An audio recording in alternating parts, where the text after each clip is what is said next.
নমস্কার বন্ধুরা, আশা করছি সবাই ভালো আছেন।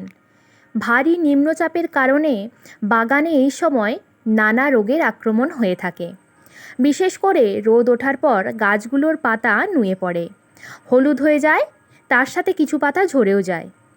ভারী বর্ষণের জন্য হয় ডাইব্যাক, কুঁড়ি পচে যাওয়া ও শেকড়ে পচন ধরতে পারে। আজ এমন একটি বাড়ির তৈরি জৈব খাবার প্রয়োগবিধি দেখাবো যা এই সমস্ত সমস্যার সমাধান করার পাশাপাশি গাছে প্রচুর কুঁড়ি আনতে সহায়তা করবে। যে কোনো ভারী বৃষ্টির পর এই খাবার প্রয়োগ করতে পারেন আপনারা। বাড়ির তৈরি জৈব লিকুইড যা গাছের ফার্টিলাইজারের পাশাপাশি পেস্টিসাইড ও ফাঙ্গিসাইডেরও কাজ করবে কিন্তু একসাথে। নমস্কার বন্ধুরা, আমি পর্ণা আর আপনারা দেখছেন গার্ডেনিং উইথ পর্ণা। যেসব বন্ধুরা আজ আমার চ্যানেলে নতুন ভিজিট করছেন তারা অবশ্যই চ্যানেলটিকে শেয়ার ও সাবস্ক্রাইব করে পাশে থাকবেন বাগান সংক্রান্ত নানা নতুন ভিডিও পাওয়ার জন্য। চলুন তবে দেখে নিই। মিশ্রণটি তৈরি করার জন্য এখানে আমি সমস্ত ঘরোয়া জিনিস ব্যবহার করেছি, যা প্রত্যেকের রান্নাঘরেই আপনারা পেয়ে যেতে পারেন। মিশ্রণটি তৈরি করার জন্য আমি এখানে 1 লিটারের মতো জল নিয়েছি।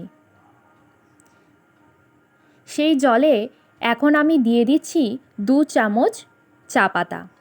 এই চা পাতায় প্রচুর পরিমাণ থাকে অ্যান্টিঅক্সিডেন্ট ও নাইট্রোজেন, যা গাছকে ভেতর থেকে মজবুত ও সবুজ করবে। এরপর দিচ্ছি দারুচিনি। এই দারুচিনিতে থাকে অ্যান্টিফাঙ্গাল ও অ্যান্টিব্যাকটেরিয়ানাশক গুণ।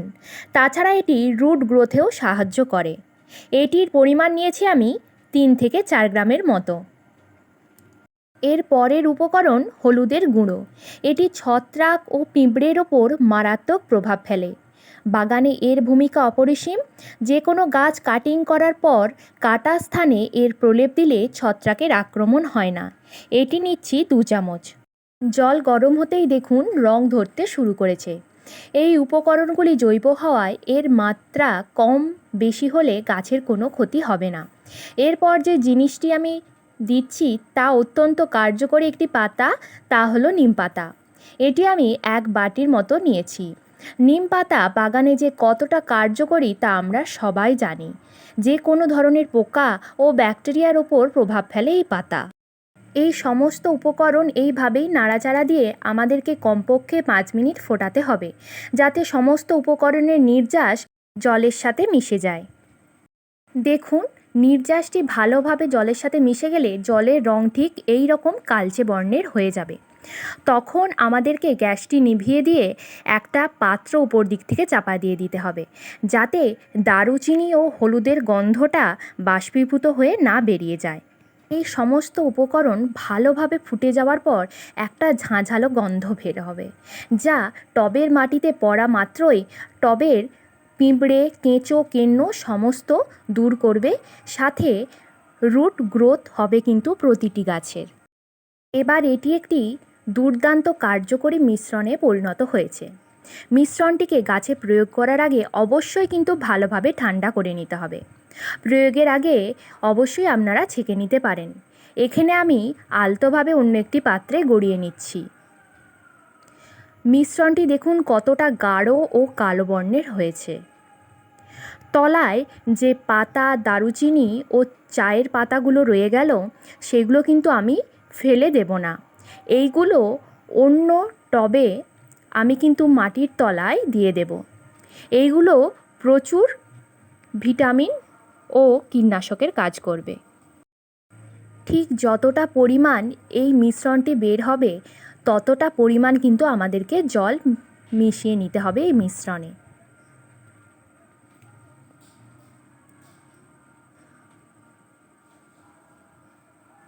এই মিশ্রণটি জৈব ও ঘরোয়া পদ্ধতিতে বানানো, তাই হাতের কাছে যখন ফাঙ্গিসাইড কিংবা পেস্টিসাইড না থাকবে অনায়াসে কিন্তু আমরা এই মিশ্রণটি তৈরি করে গাছে প্রয়োগ করতে পারি। একসাথে কীটনাশক, ছত্রাকনাশক ও রুটিং হরমোনের কাজ করবে কিন্তু এই তরল জৈব খাবার। এবারের প্রয়োগবিধি সম্পর্কে আলোচনা করব। গাছে যদি ফলিয়ার স্প্রে করতে চান তবে অবশ্যই 1 লিটার বোতলের জন্য এই মিশ্রণ কিন্তু আপনারা নেবেন 1 গ্লাসের মতো। 1 লিটার আগে জল ভরে নিয়ে সে 1 লিটার জল থেকে 1 গ্লাস জল বাদ দিয়ে এই মিশ্রণ সেই বোতলে ঢেলে দেবেন। এরপর খুব সকালের দিকে কিংবা সন্ধ্যের আগে এই মিশ্রণ প্রয়োগ করতে পারেন বাগানের সমস্ত গাছে। এই মিশ্রণ প্রয়োগের পর দেখবেন গাছের পাতা সবুজ ও চকচকে হবে, কুঁড়ি ঝরা রোধ হবে, তার সাথে ডাইব্যাকের আক্রমণও কিন্তু গাছে কম হবে। বৃষ্টির পর আপনারা অবশ্যই এই মিশ্রণ গাছে প্রয়োগ করবেন। এবার বলি মাটিতে প্রয়োগ করার সময় এর রেশিওটা ঠিক কেমন হবে। এইখানে আমি প্রথমে মিশ্রণের সাথে 1 লিটার জল মিশিয়েছিলাম, তা নিশ্চয়ই আপনাদের মনে আছে। তারপর দেখুন বালতিতে আলাদাভাবে 2 লিটার জল নিয়ে এসেছি, তাতে এই মিশ্রণটা ভালোভাবে আমি দিয়ে দিলাম। তার মানে 1 ভাগ যদি এই মিশ্রণ থাকে, আপনাদেরকে 3 ভাগ কিন্তু প্লেন সাদা জল নিতে হচ্ছে মাটিতে প্রয়োগ করার আগে। এই মিশ্রণটা দেখুন কতটা পাতলা হয়েছে, কিন্তু রং আছে কিন্তু সেই কালো। তার সাথে একটা উগ্র দারচিনির ঝাঁঝালো গন্ধ কিন্তু আপনারা পাবেন। প্রতিটি গাছের জন্য আমি এখানে 1 গ্লাসের মতো ব্যবহার করছি। ছোট টব হলে আপনারা কিন্তু মাত্রা কমিয়ে নিতে পারেন। দুর্দান্ত কার্যকরী একটি ঘরোয়া লিকুইড খাবার, যা অতি ভারী বৃষ্টির পর আপনারা প্রয়োগ করতে পারেন। তাছাড়া 15 দিন অন্তর এই খাবারটি প্রতিটি গাছে প্রয়োগ করলে দুর্দান্ত রেজাল্ট পাবেন। গাছ যেমন সবুজ ও সতেজ হয়ে উঠবে, তেমনি প্রতিটা কুঁড়ি ফুলে প্রস্ফুটিত হবে।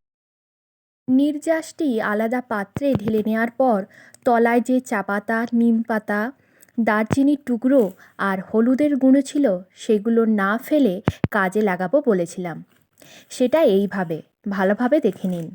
জৈব উপাদান থেকে তৈরি সমস্ত জিনিস গাছের জন্য উপযুক্ত, তা সে যতই উৎকৃষ্ট হোক না কেন, গাছ ভীষণ ভালোবাসে। এটা একটা সবেদা গাছ, এর মাটিতে এগুলো প্রয়োগ করে দেব। এই পদ্ধতিতে আপনাদের ইচ্ছে মতো বাগানের যে কোনো ফুল কিংবা ফল গাছে প্রয়োগ করতে পারেন। উপর থেকে মাটি কিছুটা সরিয়ে নিয়ে পাতাগুলো দিয়ে আবার উপর থেকে মাটিটা চাপা দিয়ে দেবেন। এতে জিনিসগুলো তাড়াতাড়ি কম্পোস্টে পরিণত হবে। নিম পাতা থাকায় অতিরিক্ত বর্ষায় টবের মাটিতে পোকামাকড় আসতে পারবে না। তার সাথে দারচিনি ও হলুদ গুঁড়ো এবং চা পাতা সবেরই নির্যাস এই গাছটি পাবে। শেকড় মজবুত হবে, সাথে গাছের পাতা থাকবে সবুজ ও চকচকে। এখন ফল হারভেস্ট করার পর নতুন করে গ্রোথ নিচ্ছে। কিছুদিন আগে গাছ ভর্তি ফল ছিল। এটা ল্যাংচা সবেদা, ছাদ বাগানের জন্য একটি উপযুক্ত জাত। আমার মতো করে বোঝানোর চেষ্টা করলাম। আশা করছি ভিডিওটি ভালো লাগবে। আজ চলি, ফিরছি পরের ভিডিওতে। ততক্ষণ পর্যন্ত সুস্থ থাকুন, নিজের বাগানের গাছগুলিকেও সুস্থ রাখুন।